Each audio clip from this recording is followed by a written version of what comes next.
কেমন হয়েছে? লম্বা লম্বা আম হাত বেড়ে একদম রেডি করে দিয়েছে।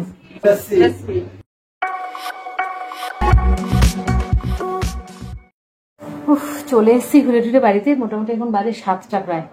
তো তোমাদের বলেছিলাম না একটা আমি জিনিস কিনেছি, নাইটি। এরকম এটা কেমন হয়েছে? এটা এখন পরে ফেলবো বলে দেখিয়ে দিলাম। আসার পর মনে হচ্ছিল আমি নাইটি আর একটা নিয়ে এলে ভালো হতো, কিন্তু ভগবানের এমনই যে ঠিক পেয়ে গেছি। দেখো এটা কিন্তু বেশ ভালো লাগছে পরে। চল এবার একটু এসির ঘরে বসে একটু রেস্ট নেবো, একটু চাটা খাবো। ব্যাস, মামাবাড়ি মানেই তো মজা। মামাবাড়ি মানে দারুণ মজা, শুধু ঘোরা, আনন্দ করা আর খাওয়া। সবাইকে আজকে আমি চা করে খাওয়াবো। এই যে চা বসিয়ে দিয়েছি, জল ফুটছে, এলাচ দিয়েছি, আর এখানে পাউডার দুধে চা হয়, তাই জল তুলে নিয়ে দুধটা গুলে নিয়েছি। চা পাতা দিচ্ছি এবার। কয় চামচ দেবো বৌদি? 5 চামচ তো দাওই। আর দাও, তারপরে দেখা যাবে। কম হয় আসবে।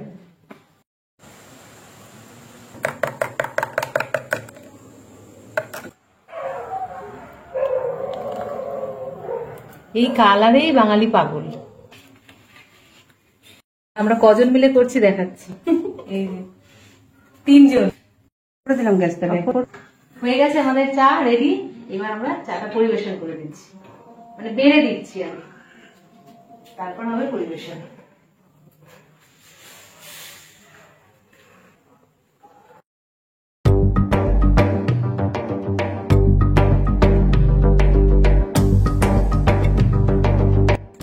পুরো 7 কাপ চা হচ্ছে। হ্যাঁ, পিসিকে, দাদাকে, তোমার।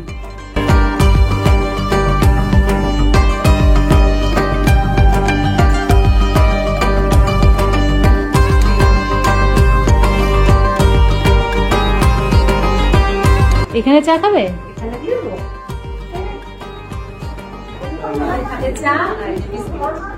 দুজন চা করে নিয়ে এসছি সবার জন্য।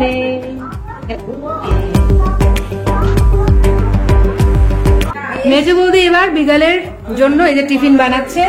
কি বানাচ্ছে? মুড়ি মাখা। মুড়ি মাখার মধ্যে বাদাম দিয়েছে, পেঁয়াজ, কাঁচা লঙ্কা, ঝুড়ি ভাজা, সর্ষের তেল সব দিয়ে খুব সুন্দর করে মাখিয়েছে। কার কার লোভ লাগছে?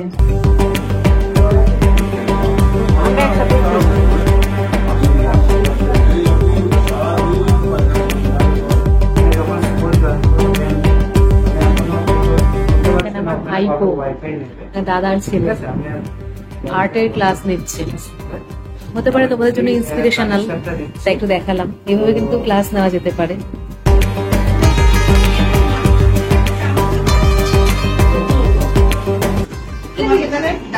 হ্যালো, আমাদের ডিনার স্টার্ট হয়েছে। আর আমাদের মামাবাড়ির স্পেশালিটি হচ্ছে পার্টি। দারুণ ডিনার হবে। Good morning. আমাদের চায়ের পর্ব স্টার্ট হচ্ছে। এই ঘুম থেকে উঠলাম,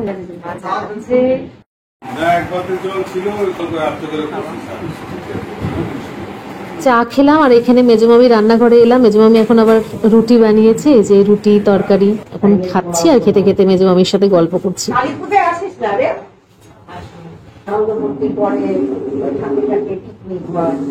আমাকে মনাও কাটতে চাই না, ওদের ওখানে ভালো খায় না। ওরা কোথায় যাবে? কালী পুজো হলো, এই সুন্দর কালী পুজো হয়। আমাদের মনে ভালো আনন্দে থাকে জানিস, দুর্গা পুজো, কালী পুজো উপোস করে, ওখানে আনন্দ ফুর্তি করে। মেজমামি রান্না প্রায় শেষ। এদিকে মাছের ঝোল করেছে, এদিকে মাছের পাতুরি করেছে, আর এদিকে দাদা পুজো করছে, মানে আমার বড় মামার মেজো ছেলে এই মন্দিরে পুজো করছে এখন। Good afternoon. এখন ঘড়িতে বাজে 11:15। তো আমি, মা আর দাদা একটু যাচ্ছি সামনে। আমার আরেক দাদার বাড়ি আছে পাড়ার মধ্যেই, সেখানে একটু দেখা করতে। কার বাড়ি ছেড়ে কার বাড়ি যাবো, অনেকের বাড়ি বাদ পড়ে যায়। তো এখন ভাবছি একটু দেখা করে আসি। এদিকে আবার মেজো মামি রান্না করেছে, খেতে হবে দুপুরবেলা ওখানে। তো ওই দাদা বলেছিল ওখানে খেতে, অথচ সময় করে উঠতে পারছি না। আজকে তো আবার বেরোবো, আজকে মোটামুটি দুপুরের পরেই বেরিয়ে যাবো। বদ্দা আর আমি, মা থাকবে। মা তো সেদিন থাকবে, মা একটু বেড়াক বাপের বাড়ি। এখন মা আর বদ্দা মিলে এখন ওই দিলীপ দার বাড়িতে দেখা করতে গেছে। যদিও ওরা এখানেই ছিল, আমরা এখানেই গল্প টল্প সব করে ফেলেছি, তবুও একটু বাড়িতে যেতে হয়, তাই ও যাওয়ার সময় একটা দারুণ জিনিস দেখলাম, দেখো খুব সুন্দর সাদা জবা ফুটেছে, কি ভালো লাগে না সাদা জবা। আমার বাড়িতে সাদা জবা গাছ ছিল, কিন্তু কেউ একটা বলেছিল আমাকে সাদা জবা গাছ রাখতে নেই বাড়িতে, তাই আমি গাছটা পুরো কেটে ফেলেছি।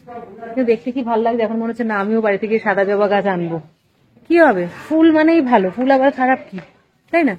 চলো, এই যে সাদা জবা গাছ আমি করেছিলাম বাড়িতে, ফুল ফুটেছিল, সবাই বলে কি সাদা জবা বাড়িতে রাখতে নেই, ওই জন্য আমি গাছটাই কেটে ফেললাম। কি সুন্দর ফুল হতো, তাই না? আমি ওই তো রেখেছে, তো দাদারাও রেখেছে, আমি বাড়ি গিয়ে একটা নিয়ে আসবো। জায়গা জমি থাকলে কত সুবিধা, গাছ লাগাও। হ্যাঁ ভালো। আমরা চলে এসেছি দাদার বাড়ি, এই হচ্ছে রান্নাঘর, এই আরেকটা ঘর, এটা মোটামুটি মেইন একটা ঘর। আমি সব ঘরগুলোই তোমাদের একটু দেখিয়ে দিচ্ছি। ঘর, টয়লেট, রান্নাঘর, এইটা আরেকটা ঘর, এটা একটা ঘরে এসে আরো একটা ঘর অবশ্য তোমাদের দেখানো হয়নি, ঘরটা একটু অন্যদিকে ছিল বলে যাওয়া হয়নি। বললো তো ওইখানে 2 বার চা খেয়েছে, আবার চা খাবে? রে ভগবান।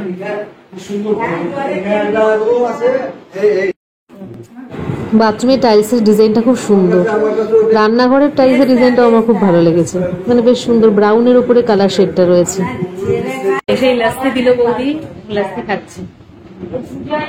এদিকে আরেক দাদা খাচ্ছে, এদিকে মা খাচ্ছে, এটা আমি, আর এদিকে এসছে জয়দেবদা, মানে মামার তো আরেক দাদা, একটু অন্য জায়গায় বাড়ি করেছে, তাই দেখা করতে এসছে, এবার আর যাওয়া হলো না। আমরা এসছি ওই বড় মামার ছেলের বাড়িতে, মানে বড়দার বাড়িতে।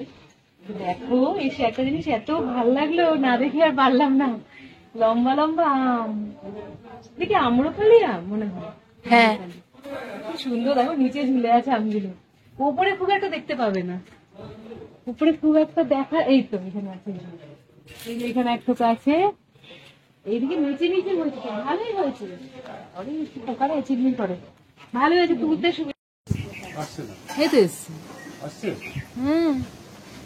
দাদার বাড়ি থেকে ঘুরে আমরা চলে এলাম, 1:30 বাজে দুপুর, এখন খাওয়া দাওয়া করবো। এদিকে রিমেলের যা তাণ্ডব, আকাশে দেখো মেঘ, দেখো মেঘ ঘুরপাক খাচ্ছে, বৃষ্টি শুরু হয়ে গেছে অল্প অল্প, রোববার তো আজকে বেরোতেই হবে, মা থাকবে, একটু বৃষ্টিটা যেন পরে শুরু হয় এটাই এখন চাইছি।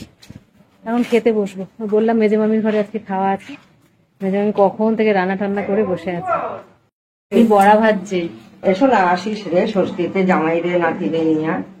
দেখো কি সুন্দর বড়া ভাজছে মামি, মামি এখনো সব কাজ একদম ঠিকঠাক মতো করতে পারে, কত কিছু রান্না করেছে,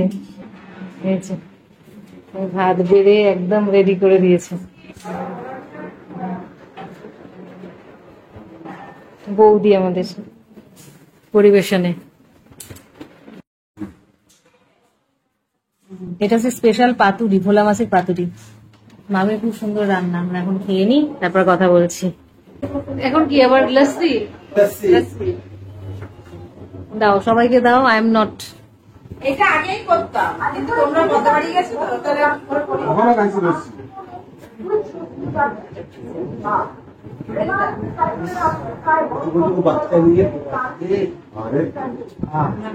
খাবো না, এই তো দই খেলাম, পেটে আমি ভর্তি হয়ে যায়, আমি খাবো না, এক্ষুনি দই খেলাম। আচ্ছা তোমরাই বলো বন্ধুরা, আমি এক্ষুনি মেজো মামির ঘর থেকে শেষ পাতে দই খেয়ে এসেছি, কিভাবে এখন আবার 1 গ্লাস লস্যি খাবো?